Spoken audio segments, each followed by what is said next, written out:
보실 말씀은 창세기 44장 1절에서 17절까지를 보겠습니다. 창세기 44장 1절에서 17절 말씀입니다. 창세기 44장 1절입니다. 요셉이 그의 집 청지기에게 명하여 이르되 양식을 각자의 자루에 운반할 수 있을 만큼 채우고 각자의 돈을 그 자루에 넣고 또 내 잔 곧 은잔을 그의 청년의 자루 아귀에 넣고 그 양식값 돈도 함께 넣으라 하며 그가 요셉의 명령대로 하고 아침이 밝을 때 사람들과 그들의 나귀들을 보내니라. 그들이 성읍에서 나가 멀리 가기 전에 요셉이 청지기에게 이르되 일어나 그 사람들의 뒤를 따라가서 그들에게 이르기를 너희가 어찌하여 선을 악으로 갚느냐.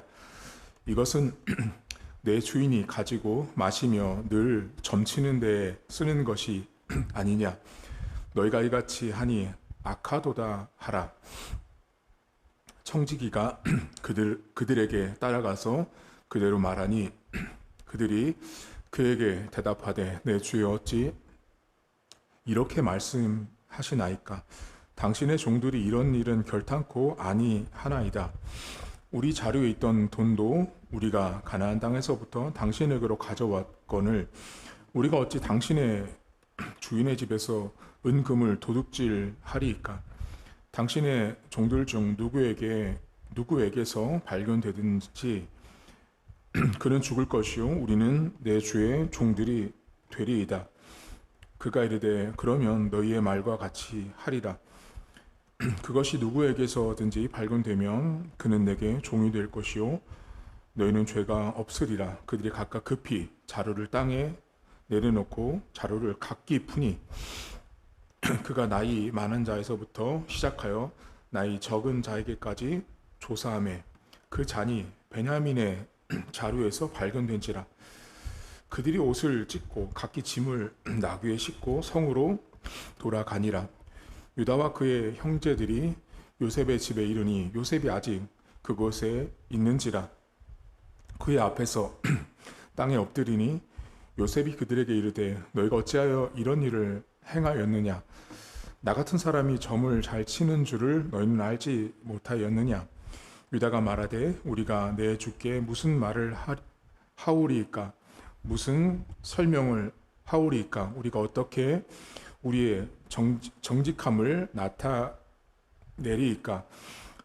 하나님이 종들의 죄악을 찾아내셨으니 우리와 이 잔이 발견된 자가 다 내 죄의 노예가 되겠나이다. 요셉이 이르되 내가 결코 그리하지 아니하리라. 잔이 그 손에서 발견된 자만 내 종이 되고 너희는 평안히 너희 아버지께로 도로 올라갈 것이니라. 아멘. 시편 이 창세기 44장은 요셉과 형들이 만난 이후에 22년 만에 만났습니다. 그런데 오늘 이 창세기 44장에는 요셉이 형들을 시험하는 장면이 계속 연속이 되고 있다는 걸 아셔야 돼요. 처음에 흉년이 들어서 야곱이 애굽 땅에 가면 곡식이 있다고 해서 1차로 와서 곡식을 가져갔고 계속 이 7년이라는 흉년이 있는 동안 2년 정도는 버텼는데 앞으로 남은 5년이 남은 시점에 1차로 애굽에서 가져왔던 곡식이 떨어지자 다시 이제 이 애굽 땅에 다시 또 오게 되는 그런 여정이 있었어요. 그런데 이제 다시 왔을 때 베냐민을 데리고 왔거든요. 처음에 갈 때 요셉이 막내 동생이 고향 땅에 있으니까 그 동생을 데리고 와야 너희의 진실됨을 내가 믿겠다라고 말했는데 베냐민이 이제 온 상황 속에서 다시 이제 요셉이 형들을 테스트하고 시험을 합니다. 오늘 성경은 형들이 요셉이 쳐놓은 이제 덫이죠. 한마디로 나쁜 덫이 아니라 이들이 어떤 인생으로 변화됐는지를 요셉은 확인하고 싶었어요. 그래서 이제 다시 곡식을 가지고 이제 다시 가나안 땅으로 돌아갈 때 은잔, 이 요셉이 쓰는 은잔을 이 베냐민 가방에다가 몰래 넣죠. 그때부터 이제 요셉이 이 형제들이 어떻게 나오는지를 이제 테스트하는 과정이었어요. 여러분, 은잔은 이 당시 요셉 당시 애굽에서의 은잔은 그 은잔은 아무나 쓸 수 없었고 가장 고위직에 있는 사람만 쓰고 있었는데 그 잔을 도둑질했다라는 건 그 사람의 생명, 자리, 권위, 권세까지 모두 빼앗았다라는 행동이 돼요.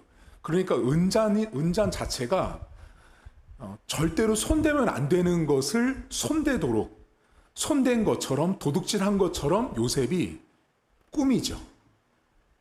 형들을 보기 위해서. 근데 그 은잔을 누구 가방에 넣냐면 동생 베냐민 가방에 넣습니다. 이유는 간단했어요.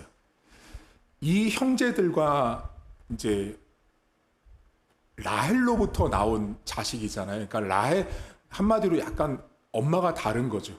그런 상황 속에서 이 요셉의 아우 베냐민, 어머니가 라헬이었죠. 이들이 이 베냐민에게서 이 은잔이 나오는 상황 속에서 어떻게 이 반응하는지를 이제 면밀히 보고 싶었던 거예요. 은잔을 넣고 다시 출발을 했죠. 요셉이 청지기에게 명령하죠. 뒤따라가서 너희가 선을 악으로 갚는다고 말하고 은잔을 도둑질했다라고 말해라. 그리고 가방을 다 열어보죠. 그러니까 오늘 본문에 형제들이 급히라는 말이 나오죠, 여러분. 무슨 말이에요? 이게 뭐냐면 말도 안 된다. 우리는 그런 짓을 한 적이 없다. 맞아요. 그런 짓을 한 적이 없어요. 형제들 누구도 요셉의 은잔을 도둑질한 사람은 단 한 명도 없어요. 그러니까 지금 벌어지는 이 모든 상황 있죠. 이 상황은 형제들에게 너무너무 억울한 거예요. 억울하게 누명을 쓰고 있는 것과 똑같은 상황이 만들어진 거예요. 그러니까 급히 어른부터 아이까지, 나이 든 사람부터 어린아이까지 다 풀죠. 이게 형제들이 나이 순서대로 그냥 다 풀기 시작한 거예요. 없죠. 근데 어디까지 갔어요, 이제? 막내 가방을 열었더니 거기에 은잔이 딱 나와 있는 거죠. 그때 어떻게 해요, 형제들이? 옷을 찢죠. 자, 여러분, 지금 이 장면을 이 요셉을 팔았을 때의 형제들의 모습으로 상상해 본다면 이 사람들은 어떻게 반응해야 할까요? 간단하죠. 베냐민에게 다 몰겠죠. 이 사람이 한 짓이다. 우리는 하지 않았다라고 발뺌을 할 사람들이죠. 그러고도 남을 사람들이었어요. 근데 오늘 성경이 창세기 44장에 등장한 이 요셉의 형들은 세월이 22년이 흐른 이후에 아주 많은 변화를 겪었음을 성경 저자가 알려줘요. 이 본문에 보시면 도둑질한 거로 누명을 쓰고서 요셉 앞에 와 있는 이들이 요셉 앞에 항변을 하거든요. 자, 항변을 할 때, 변론을 할 때, 과거 요셉을 팔았을 때 형제들이라면 저 베냐민이 어려서부터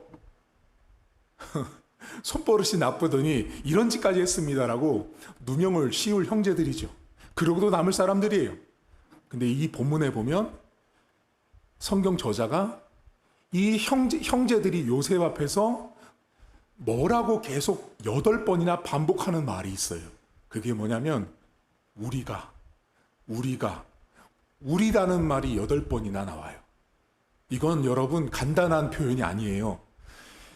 이 성경이 22년 전의 형제들은 여러분 보세요. 요셉을 팔 때, 웅덩이에 넣을 때, 죽일 때, 살리자 할 때 어때요, 여러분? 유다나 시므온이나 계속 서로 각자의 의견들이 분분했던 거예요. 각자의 생각대로 판단했단 말이에요. 근데 지금은요, 이 형제들이요, 형제들의 이름이 단 한 번도 거론되지 않고요, 우리라고 하는 공동체로 묶여 있는 것으로 말하고 있는 거예요. 이 자체가 성경 저자가 이미 요셉의 형제들이 많은 세월 동안 참 많은 변화들을 겪었음을 독자들에게 알려주고 있어요. 그게 우리라고 하는 이 복수의 공동체성, 각자를 따지지 않고 분명히 은잔이 발견된 건 베냐민임에도 불구하고 우리라고 하는 하나로 묶어서 말하고 있는 거예요. 여러분, 이미 요셉은, 오늘 본문에 나오지 않지만 요셉은 그 발언에 감동했을 거예요. 왜냐하면 그 형들이 어떤 자들인지 누구보다 잘 아는 사람이 요셉이거든요. 그런데 이 형제들이 우리라고 하는 말로 하나의 공동체로, 한 가족으로 이제 묶여져 있고, 그렇게 자신들이 하지도 않은 짓이잖아요, 여러분. 도둑질한 거 아니잖아요. 그러니까 말도 안 되는 상황이 연출이 된 거예요. 자, 그런데 그렇게 우리라고 말하면서 이들이 또 놀라운 고백을 하나 하거든요. 과거에 요셉을 팔았을 형들의 모습에서는 도저히 상상할 수 없는 말을 이 형들이 합니다. 본문을 잠깐 보실까요? 여러분, 16절 보시면, 자, 8절부터 제가 잠깐 보여드리면, 8절에 보세요. 우리 자루에 있던 돈도 우리가 가나안 땅에서 우리가 얻지. 9절에도 보시면 우리는, 계속 우리가 나오죠. 그 다음 16절 보세요. 유다가 말하되 우리가, 자, 내줄게. 우리가 또 나오죠. 그리고 16절 중반절은 이렇게 우리의 정직함을 나타내리까 하고, 여기가 중요하거든요. 하나님이 종들의 죄악을 찾아내셨으니 우리와 이 잔이 발견된 자가 다 내 주의 노예가 되겠다라고 말합니다. 자, 하나님이 우리의 죄를 발견하게 했다라고 말하거든요. 자, 엄밀히 말하면 여러분, 지금 이 상황 자체는, 은잔이 발견된 것은 그들은 죄 지은 적이 없는 거죠. 그들은 잘못한 게 없다고요, 이 사람들은 지금. 그런데 자신들이 지금 자신들 앞에 억울하게 펼쳐져 있는 모든 상황들을 하나님과 연결해서 해석하고 있는 걸 보셔야 돼요. 이 사람들 참으로 놀랍게 많이 변화된 인물들이에요. 과거 같으면 감히 하나님과 해석을 어떻게 하겠어요? 하나님을 이렇게, 지금 하나님이 우리의 죄를 발견하게 했다라고 했던 이런 믿음과 신앙의 고백이었다면 감히 동생을 어떻게 구덩이에 집어넣어서 버리고 던지고 팔겠어요? 있을 수 없는 22년 전의 형들의 모습이 지금 나타난 거예요. 자신 앞에 펼쳐진 억울한 상황이고, 분명히 우리가 하지 않은 일이거든요. 분명히 내가 한 말이 아니에요. 내가 한 행동도 아니에요. 그럼에도 불구하고 이들은 하나님과 연결해서 자신들에게 펼쳐져 있는 이 상황을 해석했다는 거예요. 매우 간단해 보이고 단순해 보이는 고백 같지만 엄청난 변화를 지금 이 형제들이 겪었음을 보여주고 있다는 거예요. 여러분, 우리도 인생을 살다 보면 억울한 일 많이 겪지 않으세요? 근데 그 억울한 일의 시작을 가만히 보면 은잔인 거 아세요? 은잔? 제가 아까 말씀드렸죠. 그 은잔은 누구 거라고요? 높은 자예요. 높은 자가 쓰는 게 은잔이에요. 직장에 가든 교회에서 사역을 하든 누구를 만나든 내가 하지 않은 말, 내가 하지 않은 행동, 그것을 만들어내는 인물이, 아랫사람이 그런 말을 만들어내요? 윗사람이 만들어내요? 회의를 하나 진행해도 윗사람이 B라는 사람이, A라는 사람이 이렇게 말했다, 이런 행동했다라는 걸 윗사람이 말하는 것과 아랫사람이 말하는 건 급이 다르죠. 은잔이요. 우리 인생에도 늘 이렇게 놓여 있거든요. 내가 도둑질한 적이 없죠. 내가 내 가방에 내 이득을 위해서 취한 적이 없음에도 불구하고 내가 하지 않은 말을 내가 했다고 말하고 내가 하지 않은 행동을 내가 했다고 말하는 소문들, 일들이 펼쳐질 수 있어요. 내가 어쩌면 직장 상사 앞에 또는 누구 앞에 어떤 상황 앞에 내가 오늘 형제들처럼 도둑질한 적이 없는데 내가 도둑질한 것으로 철저하게 오해를 받아서 그 앞에서 나를 변론해야 될 때가 있는 거죠. 그때 해석을 오늘 형제들처럼 하십시오. 어려운 거 압니다. 분명히 내가 하지 않은 말이고 내가 하지 않은 행동임에도 불구하고 내가 누명을 쓰고 오해를 받고 곡해를 받는 상황 속에서 이 형제들은 하나님이 자신들의 죄악을 찾아냈다라고 말합니다. 똑같은 억울함을 당해도 똑같은 힘든 일을 당해도 그 해석을 하나님과 함께 하십시오. 결과적으로 여러분 이 사람들은 어떻게 돼요? 이 모습으로 인해서 이들은 결국 요셉의 시험을 통과해요, 여러분. 요셉은 이미 이거 하나로 다 알게 되는 거죠. 어떤 사람들로 변화됐는지를 그 면면이 다 알아내게 된 거예요. 그리고 어떻게 돼요? 아버지부터 형제들이 다 나중에 회복하잖아요. 오늘도 여러분들의 삶에는 이 형제들이 겪었던 억울한 일을 당할 수도 있고 안 당할 수도 있어요.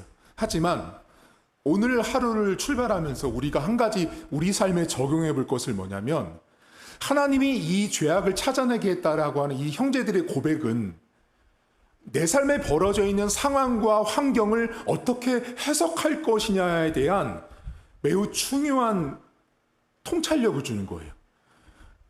우리는 매일같이 어떤 상황에 직면하거든요.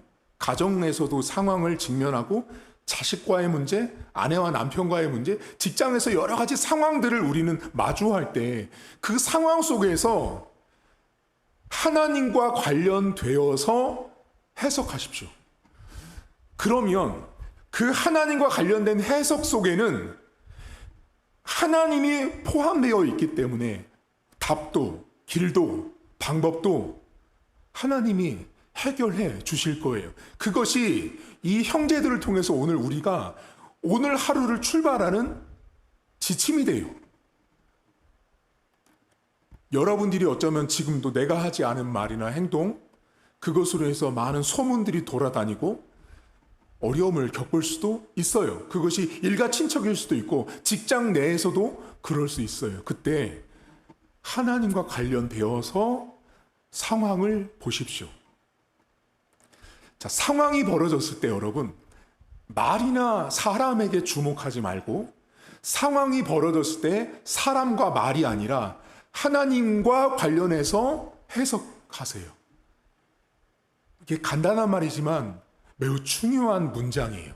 상황이 벌어졌을 때 사람과 말이나 환경으로 해석하는 게 아니라 상황이 벌어졌을 때 하나님과 연결해서 상황을 해석해 내세요. 그러면 그곳에 내 마음에 감사도 있고요. 기쁨도 있고요. 은혜도 있습니다. 그리고 불안하지도 않아요.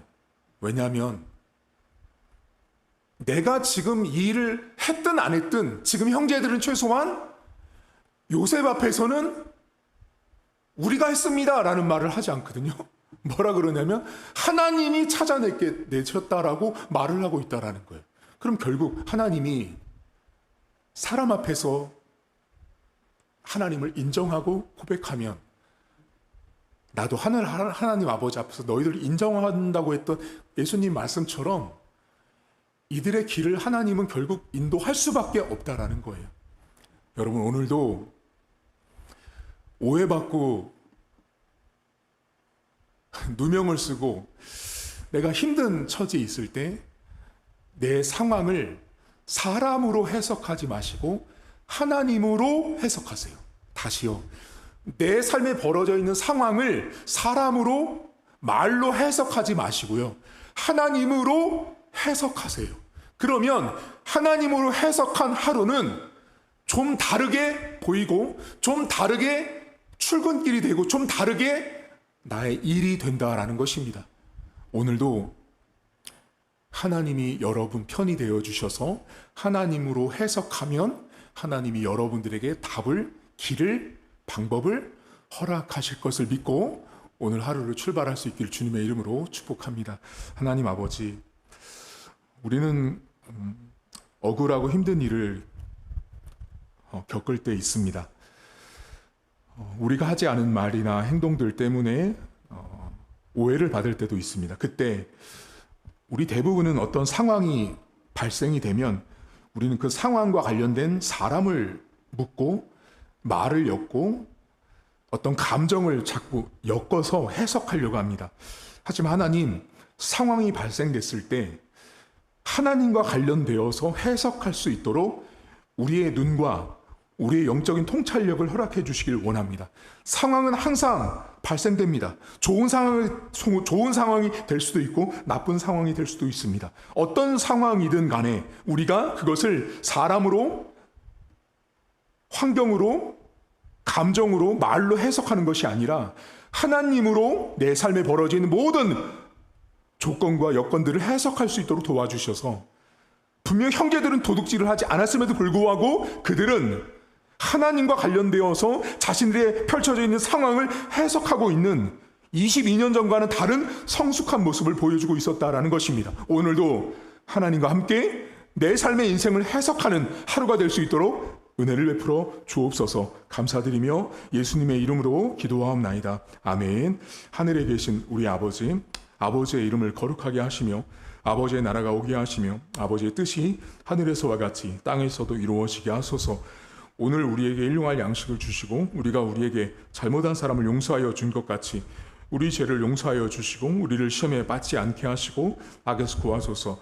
나라와 권능과 영광이 영원히 아버지의 것입니다. 아멘.